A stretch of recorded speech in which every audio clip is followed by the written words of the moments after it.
Hey guys, my name is Mr. Sikowski. Welcome back to my channel. For this video, I'm just going to be doing a quick contextualization and synthesis chart for you guys that I have on my page. You can get a copy of it if you want. Again, this contextualization and synthesis is for DBQs and LEQs on your AP exam. And the contextualization is the time before your prompt, and the synthesis would be what comes after your prompt. So for instance, if you have a DBQ, LEQ, and then you can even incorporate some of this with the SAQ, the contextualization of it. If your course starts in the year 1200 to 1450, so that's the first period, that's going to be the 11th century to 13th century. Here you're going to see anything that has these time frames within it. You're either going to have Christianity with a major religion, Hinduism, and Buddhism, and Islam. Those are the major religions you want to know as your foundation for AP World. Then it goes into the Italian Renaissance, which happens in Italy, obviously. You have Confucianism, which is not a religion for Chinese culture. It's more of a philosophy, but it's intertwined into Chinese history. Then you're going to have Mongols, which is the biggest landmass of Asia. Then you have the ancient Chinese dynasties, such as the Song and the Qin. Then you have also the Mayans, Inca. And this is all kind of 11th century to 13th century as your contextualization. Here, this is misspelled here. Contextualization. Your second part here would be the idea of contextualization from the 15th to 16th century. That would be the year 1450 to 1750. This is intertwining the idea of global interactions, meaning the age of exploration, Columbus, Gama, Pizarro, all that stuff, right? This is for your LEQ, DBQ, SAQ. So anything that mentions the Columbian exchanges, age of absolutism, like Louis XIV, age of explorers, conquistadors, the triangular trade or Atlantic slave trade or Atlantic trade system, they're all interchangeable. That's talking about the triangular trade, the movement of people from Africa to the Americas for slave labor. You have the Ottomans, which is a major Islamic empire during this age. You have the African empires such as the Asante Kingdom.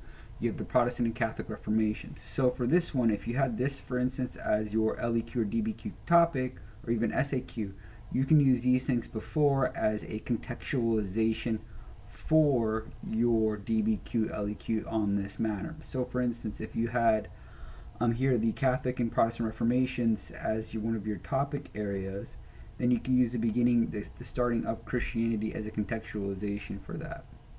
Next, and then vice versa. If you had one of these, for instance, for Christianity, this would be a synthesis point, meaning it later on turned into the Protestant and Catholic Reformations. That's a whole video that I have for you guys up, so you wanted to check out what a synthesis and contextualization means. But this is just like a quick run through of the major topics throughout AP World History. Next is going to be the AP World section for LEQ, DBQ, SAQ for the 16th century to the 20th century. This is from the year 1750 to 1900. Make sure you know what centuries you're talking about and then you illustrate it. If you get confused, just use the years and stay away from the centuries because it can be tricky when you're in a time crunch. Anything that mentions imperialism, Latin American revolutions, which is a major one for AP World, the French Revolution, American Revolution, Industrial Revolution, or the idea of nationalism. This is also talking about the leading into the age of imperialism. And nationalism is incorporating the idea of Italian nationalism and German nationalism. They become nations, and also Latin American nations, and also America and French. Okay, so it's kind of intertwined with that with world history. Here you have some things such as the Enlightenment or the American and French Revolution, the Haitian Revolution and the Industrial Revolution, rise of capitalism, Adam Smith, unification of Germany, Italy, and the United States, nationalism or imperialism, and such as colonialism too. So that's all kind of summed up in here. Anything that's not here for the age of exploration, Atlantic slave trade, and or conquistadors or Protestant or Catholic Reformation is this first part, so 1450 to 1750.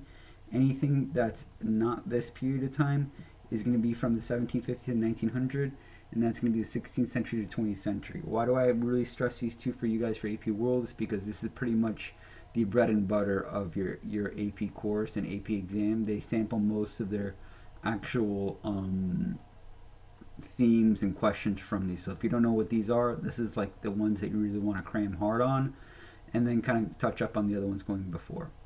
Then if you have this as a contextualization synthesis part, if you had this as your question, this will be your synthesis part, okay? And this is talking about the newer age from 1900 to the present. This is the 18th century to the 21st century. Anything that mentions World War I, the Great Depression, World War II, Cold War, decolonization, New Age century for either World War I, Russian Revolution.